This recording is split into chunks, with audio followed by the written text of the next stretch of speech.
is your inner armor. Welcome to the Inner Armor Podcast with Dr. Timothy Royer, where we explore ways to train our brains and bodies to become dynamically resilient so that we can all, from professional athletes to ordinary people, perform at our potential.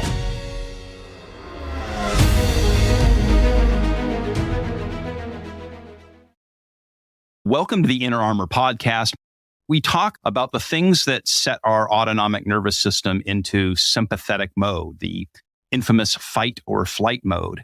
Typically, we talk about physical dangers or psychological stress, but there's a third category, and that is physiological stress, things going on in our body that trigger our autonomic nervous system to kick into sympathetic. So, Doc, we're excited to have you unpack this third category of autonomic stress. Yes, I'm excited and actually have two family members joining me who are experts in their field.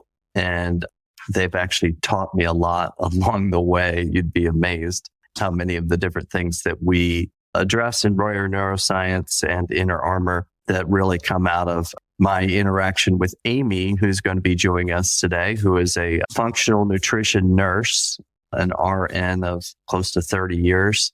And Amy is also my business partner in Royer Neuroscience. And we've spent a lot of time looking at brains, studying elite athletes, also people with significant clinical issues. And Amy's worked with the best of the best out there. And so we're going to bring her into the podcast to try to glean some knowledge from her about the nervous system, but particularly looking at nutrition and gut health, which is her area of specialty. She also does a lot of work in hormone management, which we probably won't get into a ton today, but today is a lot about gut nutrition. So Amy, you want to introduce yourself and give the listeners out there a little bit about your background and what's leading us to this discussion today. So goes back a long ways how I got into the gut interest, but initially just was an RN and practiced in a hospital. Now looking back, I think, oh my word, how many things we didn't do with the gut back then, but started working with Doc probably 25 years ago. And we were attempting to work primarily with the brain, but this thing kept happening where we couldn't ignore that everything is connected. So we delved into the breathing and we learned a ton together on that. And we worked with clients and saw the incredible impact of integrating breathing into brain training. So functional nutrition for me brought in all the organ systems and forced me to learn how each of those different systems impact the overall digestive process. But all along, I was kind of looking at it through the brain lens. So it was kind of a fun journey of applying what I was learning into what we were already doing at Royer Neuroscience. Probably my greatest passion within the field is to try to simplify because it's so incredibly complex and it keeps getting more complex because now it's a really popular field of study. So the amount of information is just bursting. It's growing exponentially. And so I know I can't keep up with the mounds of information coming in. So it's more, I want to use my brain or my platform to simplify the information into things that we can apply in day-to-day life. Gut health has been one of those things where Amy has talked about it over the years, but it wasn't until I really started to apply that with some clients. And I'm thinking one elite level pro client that I worked with for 8 years at try to adjust his brain and try to improve his brain. And he would have slight changes. And I mean, we tried everything. I mean, we looked at all the breathing, the heart rate, the biofeedback, the brain training. I mean, this guy was consistent. Part of some of his concerns was that he was very obsessive. So I never had to worry about him not doing his training. He would do it all the time, but his brain just wouldn't move. And I remember Amy kept saying, hey, let's look at his gut. And I'm like, well, this guy does everything. And sure enough, we looked at his gut. We did we call it a poop test, a stool sample, and sent it out, looked at his microbiome. and we saw some irregularities in that. And we were like, I wonder what this means. And then Amy, through her experience, said, hey, we're going to try him on these prebiotics, probiotics, I think is how that we started that. And I'm not joking, within days, almost hours, something that I had struggled with this client for years literally transformed. And I knew that because I was looking at the EEG. I was looking at his brain constantly. It was like somebody gave him a brand new brain. And for the last 4 years, we've seen major differences in this person. And he'll tell you that it transformed his life. Well, that was the beginning of client after client that we've said, hey, we got to look at the gut. So, Aim, can you kind of explain why the gut is so important and how this relates to the brain and some things we should be thinking about?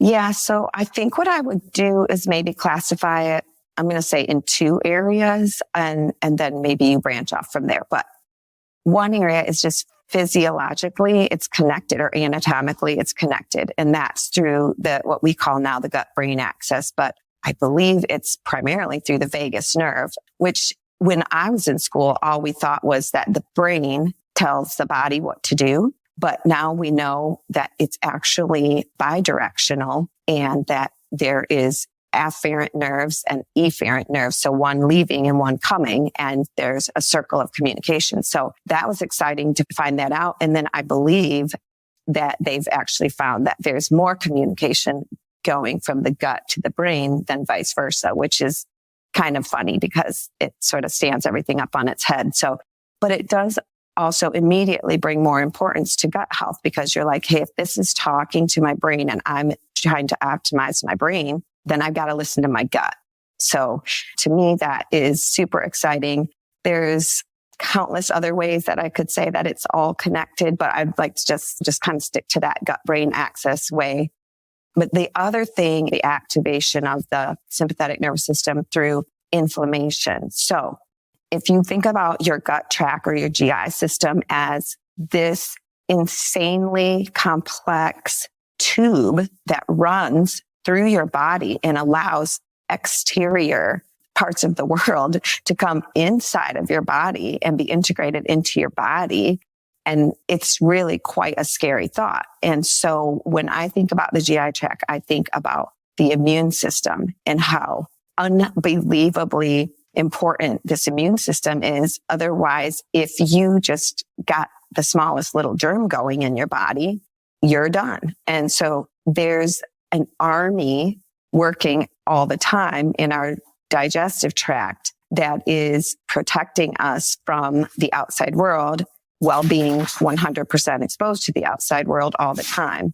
So you have this alive army, but you also have the structures of a fortress that protect you, which we have through the lining of the GI tract, which is another like unbelievable miracle in and of itself. And it's got layers and layers to it. And it's got substances that we release at the right time that make it possible to digest like a piece of metal, but at the same time, not digest ourselves. And it's got the ability to sift through what to keep and what to let go. And it's just, when you start reading about it, it just blows your mind what's happening all the time. But on the flip side of that is when we don't take care of it, and when the fortress is vulnerable or the army is not prepared, then we have everything start to fall apart. And in the general language, we would call it leaky gut, which is, some people hate it, especially in the medical field, because it's not quite particular enough, because it just means it's leaking. But they had to make another word for it called gastrointestinal hyperpermeability. But we know that it just means that if you think of it in a defensive way or a military way, is there's a break in the barrier. And so as soon as you have that, then your body initiates the inflammation response in an effort to protect you. So if you think about the way we talk about being in orange status or whatever at the airport. This is exactly what happens inside of our body. We're at these different status levels of reaction and protection. Our body's trying to do it for us.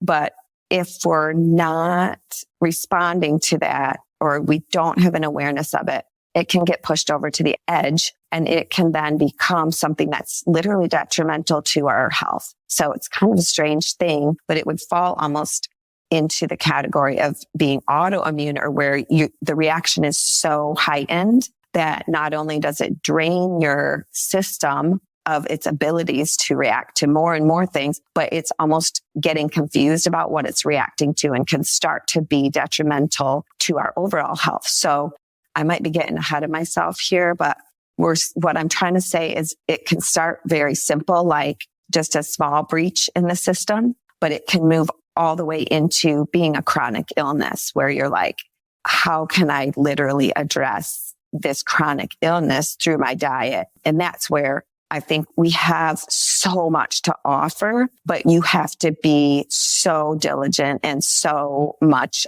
of an advocate for yourself, because the system is not there for that kind of helping. But whereas your client that we talked about doing so many things right, his was almost like, people have this theory of how many holes are in the roof. Like, if there's 30 holes, are you going to get any benefit by patching 5 of them?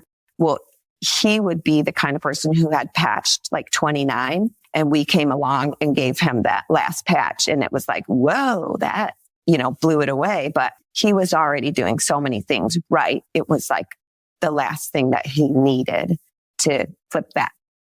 I think you've mentioned sometime, like, we're this thin membrane that kind of protects us is just the difference between kind of life and death, is that how thin this membrane is within the system that is trying to decide what's good and bad for us. And when you talk about autoimmune and those kind of things, it's like the system gets confused because it's fighting so much. Can you just take us anatomically?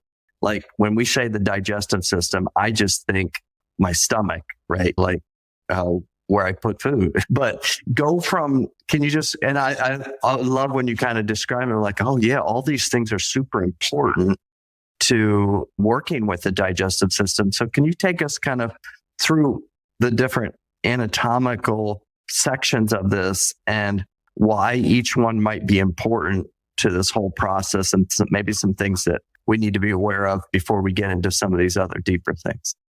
Okay, that's a huge question. Huge.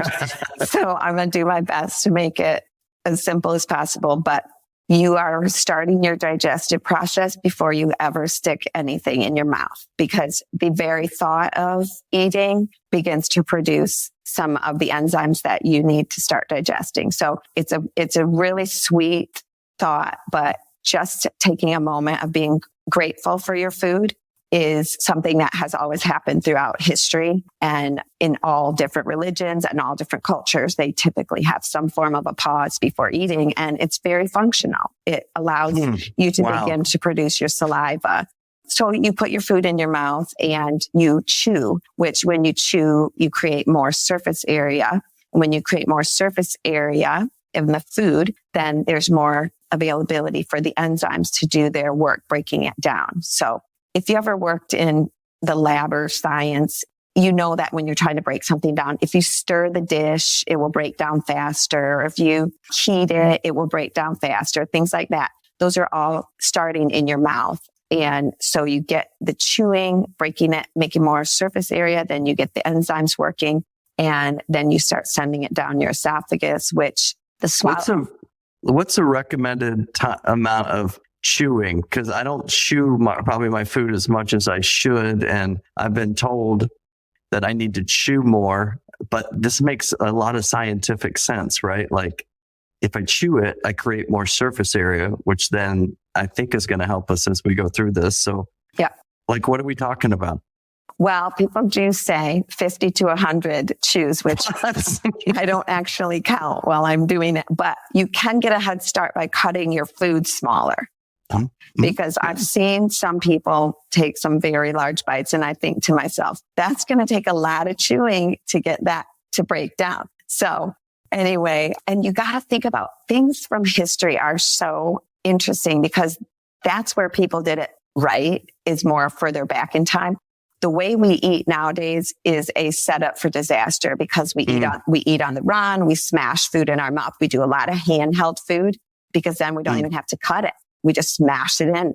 And so it gets kind of crazy. But yes, cutting your food smaller is really helpful, and then chewing longer. And then it's amazing what you do with the swallow mechanism, because if you should swallow small amounts, and there's even a term for what that is that you swallow. Then the digestive system gets going where it's muscular, and it starts moving it down your esophagus. And I think it takes 7 seconds to go from the swallow down to the sphincter that leads into the stomach.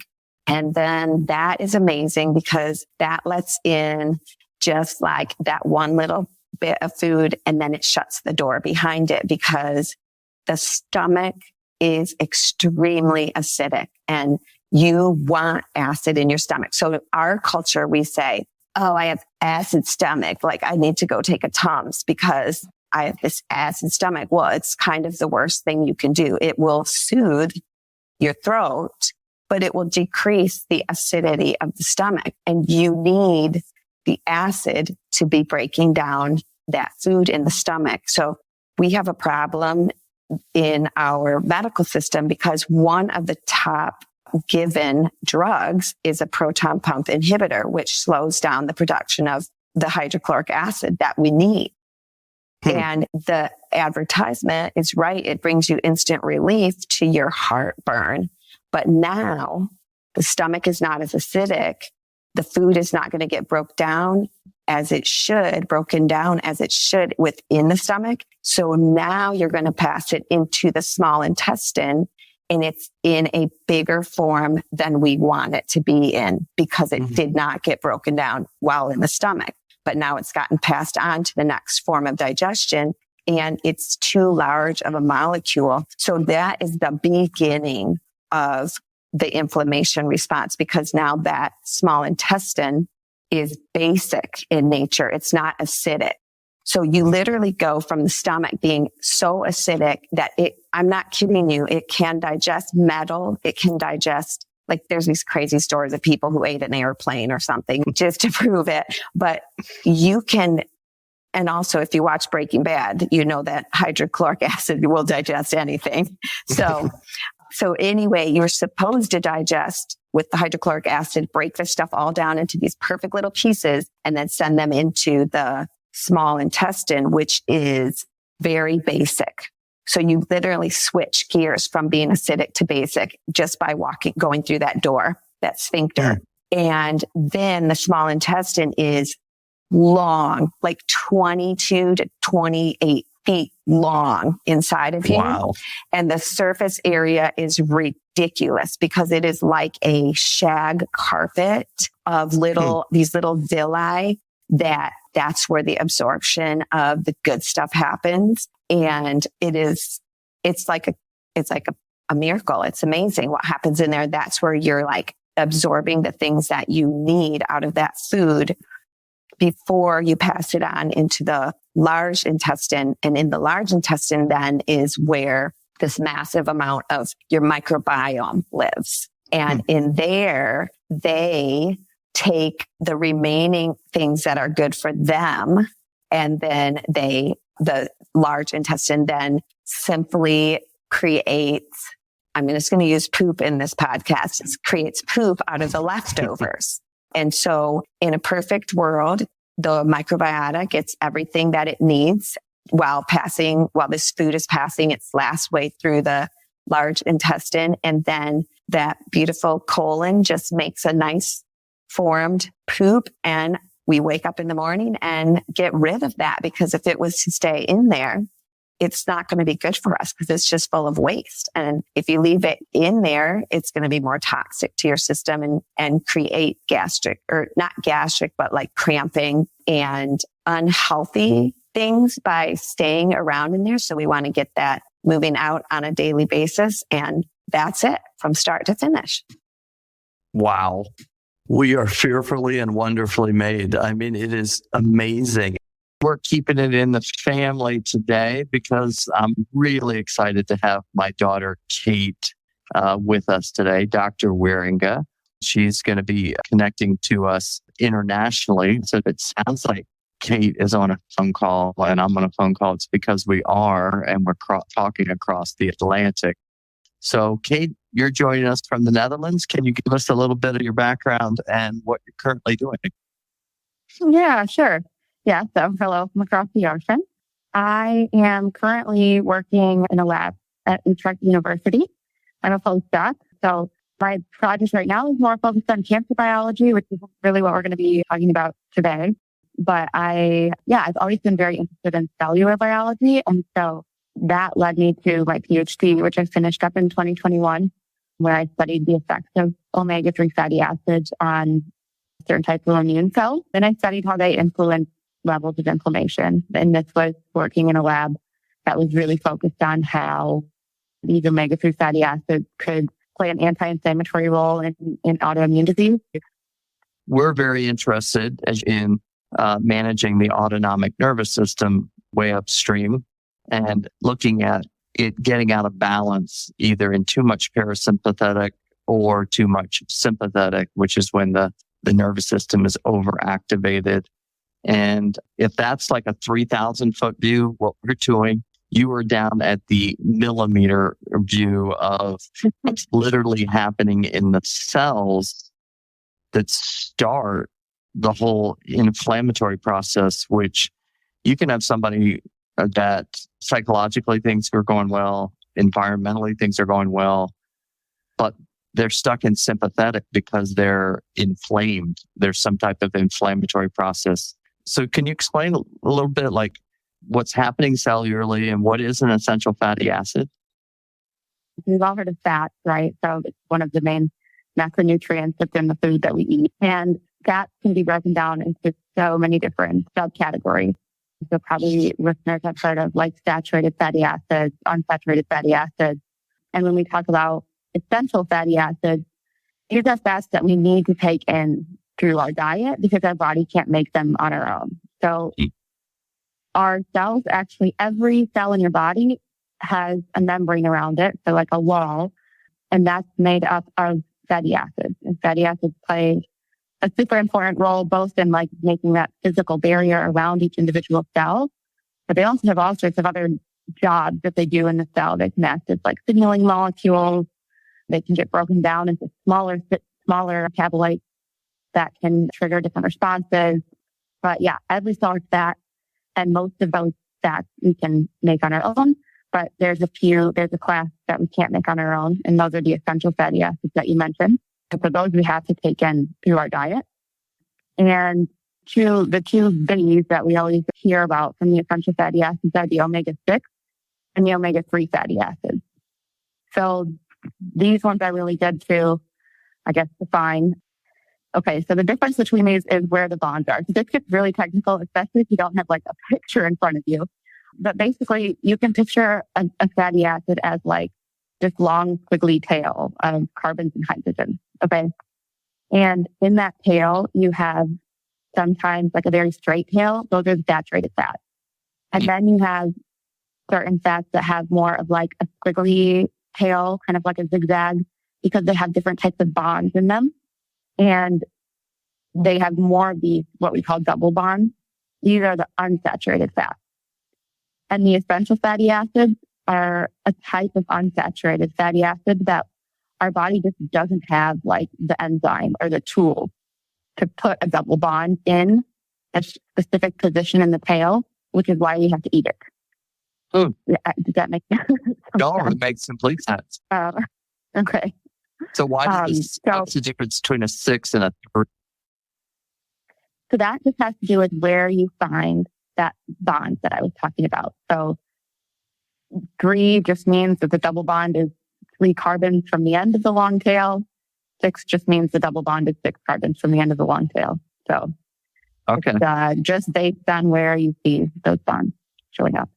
Yeah. And so because it's essential fatty acids, the omega-6s and the omega-3s, they're going to come through what we eat, right?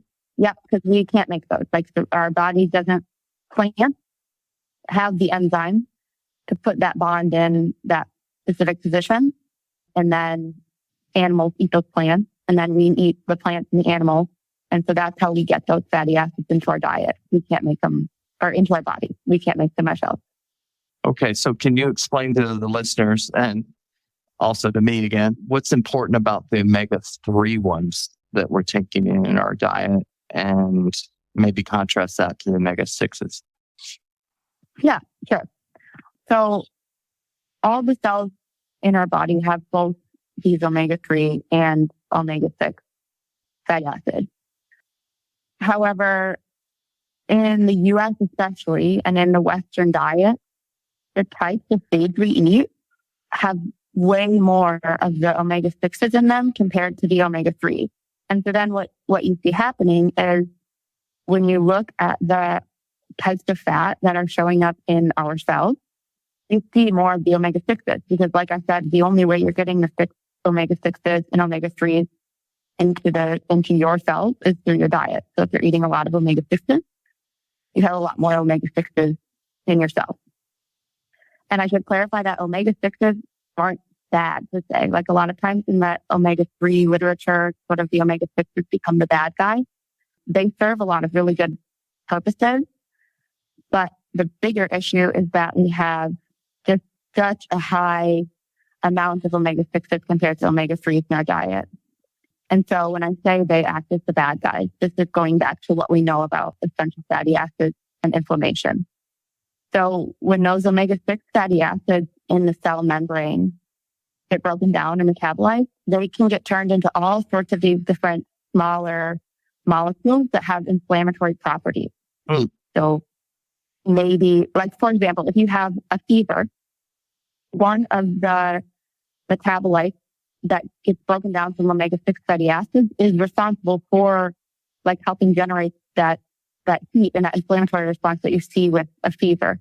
And so that being said, if your cells are much richer in these omega-6 fatty acids, it's possible that you're generating more of these inflammatory molecules than what you really should be. So there's some nice papers that have shown that like our hunter-gatherer diet had a much more even split of omega-6 to omega-3 if you compare like the types of foods that people ate way back. Whereas now we're eating stuff that's much more enriched in omega-6s. And so we're producing more of these inflammatory mediators than what our ancestors way back would have been, because they didn't have as many omega-6s incorporated into their cells. So that's kind of the underlying principle of why adding more omega-3 could have this anti-inflammatory effect. Okay. So for the listener out there, inflammation, what might that be like precursor to in general? If I'm looking to like be a peak performer, or maybe I have somebody or myself that has a clinical thing going on, how does inflammation versus anti-inflammation, how does that impact these different diseases and things? So when we talk about inflammation, we often talk about like these 5 pillars of inflammation. So you have pain, heat, loss of function, swelling, and redness. Of course, if you're inflamed in a joint, for example, you're going to have more pain in that joint. I think like the extreme area we think of when we think of inflammation, especially inflammation that's really gotten out of control, would be like autoimmune diseases or autoinflammatory disorders and diseases where you have, for example, like a rheumatoid arthritis, where there's so much inflammation in that joint that it leaves dysfunction, it's swollen, it's painful. But when I think more about like what role does inflammation play in peak performance, yeah, that's where it's like if you go out and I don't know, do a whole bunch of 400 repeats and you're kind of sore the next day, but the following day your body's able to resolve that inflammation, you're going to be able to like progress more quickly than someone who takes several days to recover from that because their inflammation was so high following that tough workout. So that's kind of how I would think of it in terms of peak performance. And then, yeah, I don't know, do you want No, it sounds like it's more of a, like inflammation affects all of us in some way, like, or it can, from the peak performer to somebody like with cardiovascular disease, which could be related to inflammation or lupus, or I would assume almost every disease we experience is worsened by inflammation.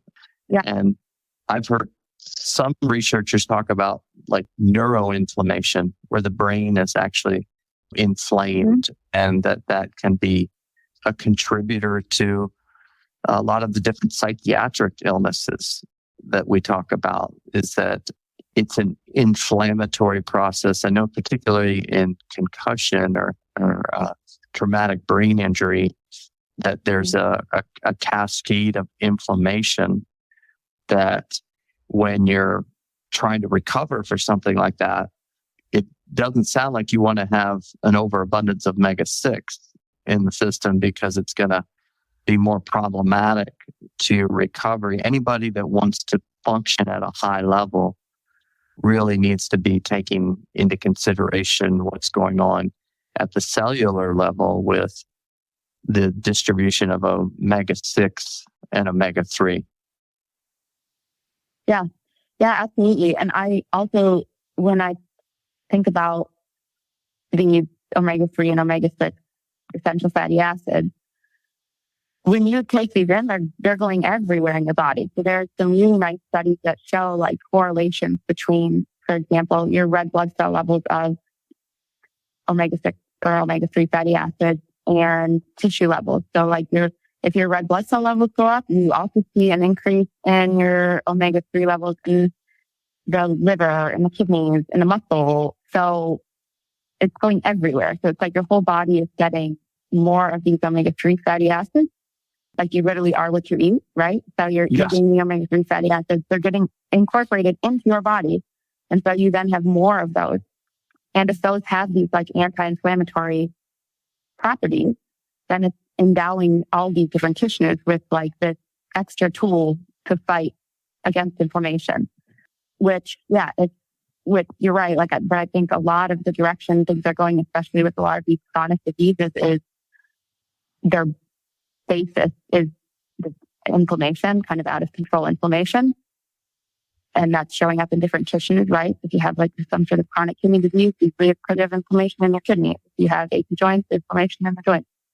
Cardiovascular disease, inflammation in the vessels. And so if you're able to kind of give the cells in those areas these extra tools, these extra things to fight against the inflammation, that's a win-win, I think. Now you're looking in your research at least at your doctoral research, you were looking at in relation to lupus omega-3, right? Without getting too technical, can you kind of explain to us what was going on there? That's not like just taking one omega-3 a day or something, right? It was, what were you looking at there? Yeah. Good. That's a good question. So I'll talk more about the kind of overarching project our lab was doing, because that better answers your question. So our lab was interested in understanding how omega-3 fatty acids could slow down the development and progression of lupus. And so we had these mice that they will develop lupus spontaneously. Lupus is an autoimmune disease that's very common, and not very common, but it's most prevalent in women of childbearing age. So women, over 20 or so. And it's really a nasty disease. I mean, it's systemic autoimmune disease. So it influences several organs. And basically your body's immune system sort of fights against itself. So you start producing antibodies, which normally we want to produce antibodies against like bad foreign substances like bacteria. But in the case of lupus, the body gets confused and starts producing all these antibodies against your own tissues. And then your immune system, super powerful, great for eradicating infections, not so great when it's turned on your own tissues. So with lupus, often have the end stage, if it's untreated with lupus, is kidney failure, because their body attacks the kidneys. But you also see things showing up. For example, they have sometimes lung complications. Often they have skin complications. So yeah, it's a nasty disease. Anyway, often lupus is treated with super strong anti-inflammatories and corticosteroids, which, my PhD supervisor used to describe these corticosteroids as a poisonous chalice, which I think is maybe a dramatic, but probably accurately to describe it, because they give relief, but probably some listeners know, like, years and years and years on corticosteroids is also not great, because those have their own set of side effects. And so sort of the basis of the research in our lab and the justification for why I even look at this is we wanted to find a dietary intervention that would reduce the symptoms of lupus, ideally then requiring less of this super powerful anti-inflammatory steroids. And so we took these mice and we fed them diets that either had a control diet or diets that had the equivalent of taking 2 grams of DHA per day, which DHA is one of those omega-3 essential fatty acids, or 5 grams of DHA per day. And so to put those doses in context, 5 grams is a lot of DHA. I can explain a little later, like how many pills that would be. But 5 grams is actually what's considered safe by the European equivalent of the FDA. They say 5 grams is safe. And the only real side effects you have if you go, you don't want to go like high above that, because there can be, you don't ever want to have too much of one thing, I suppose. But 5 grams is considered safe. And then we also had a 2 gram dose, which we considered like our actually feasible if you're just a normal person, like taking supplements that aren't maybe prescription. And so what we thought is that when we gave these animals an environmental trigger to induce lupus, the animals that were fed this 5 grams a day dose, they had almost, in the period we looked at, they had almost no development of the disease. Whereas the animals that were control diet, their kidneys were horrible. They were full of these autoantibodies. And if you look at, for example, gene expression or levels of inflammatory proteins in their blood plasma, those are super high. So the DHA reduced or almost completely eliminated like the end stage lupus symptoms, like the kidney response.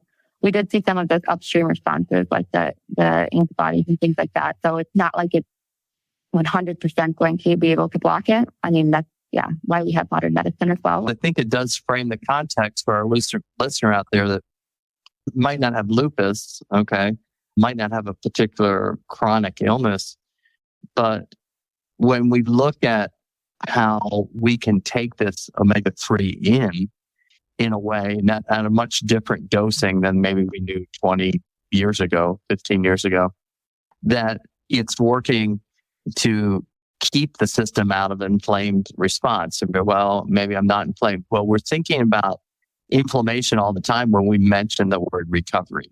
Okay, so if I've got an athlete out there like, well, I don't have lupus, why am I listening to this podcast? Well, you're dealing every single day with recovery. All of us, when you have disruption in your sleep, your system is not recovering correctly. Okay. When you have disruption in your focus, it's probably because you didn't recover correctly. If we're predisposed to anxiety, stress, you're obsessing, the system is showing us that it's more inflamed or more sympathetic. Now, again, that could be psychological, could be environmental, but we're asking the listeners to look internally at the cellular level to think, are my cells out of balance in the omega-6 to omega-3 ratio, which is then going to predispose me to just easily tilt right into inflammation and poor recovery. So we kind of are building, it's kind of like the mortar between the bricks and how strong that mortar is. And so if we can look at that and fix it, like you said, it's not a one-stop shop, but it's really important to how I'm predisposed. And these are only going to happen via diet. I'm not going to make these things internally. Can you explain, like, we talk about the ratio of a 6 to 3. Can you explain that a little bit? what's good, what's bad, and maybe like why different parts of the world actually have different ratios. Like, can you kind of explain that a little bit? Yeah. So maybe listeners have heard of this omega-3 index. So this is simply the measure of what percent of your red blood cell membranes are omega-3 fatty acids. And what they do is they just take a tiny drop of your blood from your finger and they can pull out the red blood cell membrane. So in that blood, there's all these tons of red blood cells in there. Those have a cell membrane like I talked about earlier. And they look at that cell membrane and they can say what percent of that cell membrane is omega-3 fatty acids. So if you have a whole bunch of sixes coming in and just a few threes, that enzyme just like only sees the sixes and just puts all the sixes into the cell membrane. But if you can shift that balance of how much sixes and threes you take in, then that enzyme's going to be more able to select sixes and threes and put those into the membrane. So that's a big part of it, is because these fatty acids share the same pathways to get into the cell and then to get used by the cell. If you shift the balance of what you're putting into your body, you shift the balance of what's inside of the body. And so, yeah, I think looking at how different countries vary is a really cool way to see how that diet of that country literally shows up inside of the person, right? Yeah. And then the downstream effects on illness and inflammatory disease and that kind of stuff a big component can be these. So you mentioned like some of these countries like Japan, Greenland, where they're eating a lot of fish, index up around 8 to 10%. And here in the US, we'll see an index of 3%, 2%. Yeah, low. Yeah. I mean, I think it's probably hard to make a really strong comparison from one country to country on to say the omega-3 index is the thing doing it, right? Because there's so many other factors that differ from country to country. But I will say the thing that kicked off the whole omega-3 field was this observational study in this population in Greenland, where they saw that these people that eat this super omega-3 rich diet had really low levels of thrombosis, I think. So cardiovascular disease. And that really started the whole omega-3 field with this odd finding of wow, these people that eat all these fish, they are much healthier. They have much better heart health. There are several studies where they do look at different, even brain health specific things like anxiety or depression. And they have measured omega-3 indices with people that have higher anxiety or higher levels of depression. And there they do see some differences. Omega Quant has some really nice blog articles actually. So I'm going to point to them because I think in those blogs, they also cite a lot of their important references and things like that. But they have some really nice blogs looking at the connection between omega-3s and depression, the connection between omega-3s and anxiety. And there is definitely some link there between higher omega-3 index and in general, less of some of these diseases that may have some diseases or disorders that may have some inflammatory basis. Yeah. Yes. Great. Well, as we finish up, I know this is a really deep dive for our listeners, but it's a very important dive to think about what we're taking in. Any last things, Kate, that you would leave our listeners in relation to this discussion? Maybe a starting point or just kind of a take home that just the average person out there never heard this stuff before and they're trying to build their inner armor. What might be a good starting point for them? Yeah, I think that the best starting point is figuring out what your omega-3 index is. And we talked about Omega Quant. That's the source Inner Armor uses. There's probably other things out there, but a lot of things Inner Armor does, it's being more aware of where your body is. It's another level of biofeedback. So it's the biofeedback you do with the breathing and the EEG training, et cetera, is real time. You can see what's happening, what's changing. Whereas this, it takes your cells a while to remodel their membrane, but why not get an idea of where they are right now so you can know how you can make it better? So when I've done these Omega Quant tests, I like to do one and then do another one 6 months later and see, okay, I made a few changes. Did it actually have an effect? And yeah, depending on how aggressively you go after it, you probably will see an effect. So it's just good to get a baseline, get an idea of where you're actually at, and then figure out what meaningful things you can do to change. That's awesome. And we've learned today just how those may have a downstream effect in a lot of other areas. So we're super excited to have this level of expertise on the podcast and for teaching us so much about omega-3s, and encourage our listeners to look forward to learning more about that. But thanks, Dr. Wierenga, Kate, for being with us today and sharing your wealth of knowledge on this topic. And for our listeners, encourage you to get to Inner Armor or Royer Neuroscience. Royer Neuroscience may do a few more of these deeper dives with you if you'd like to learn more about that. Well, this was fantastic. As we deepen our understanding of the brain and body connection, that really opens the doors to new understandings of your own health and your own potential. And Inner Armor is committed to helping everyone to reach their potential and to be the best that they can be. This has been the Inner Armor Podcast. You can find it wherever you get your podcasts. Would you please follow or subscribe, and make sure to leave us a review or comment. You can learn more about Inner Armor, Dr. Royer, and how to perform at your potential by going to forgeinnerarmor.com.